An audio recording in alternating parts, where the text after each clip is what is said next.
গভীর মনোযোগ দিয়ে শুনবেন।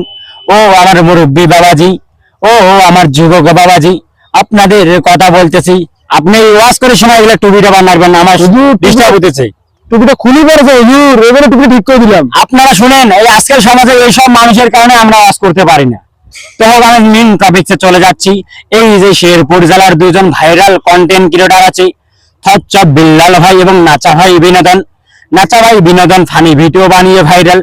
অনেকেই দেখি এগুলো নিয়ে ভিডিও করে, রোস্ট করে, বলে ফানি ভিডিওর জন্য নাকি নাচা ভাই বিনোদন ভাইরাল। আসলে আমি নতুন বক্তা, তো আমার কথাগুলো একটু আটকে আটকে যাচ্ছে, আপনারা কেউ মাইন্ডে নিবেন না। তো চলে যাই আমি তচ্চাব বিল্লালের কাছে। ও কাছে যাবো না, আমি তচ্চাব বিল্লালের বিষয়ে কিছু বলবো। তো আমার কথাগুলো সবাই শুনে যাবেন। তচ্চাব বিল্লাল যে মানুষকে এত সাহায্য করতেছে, এগুলো দেখে কিছু মানুষের জলে জলে। আসলে এই ওগুলো কথা না, আমাদের প্রতিবেশীর মতোই নতুন কিছু দেখ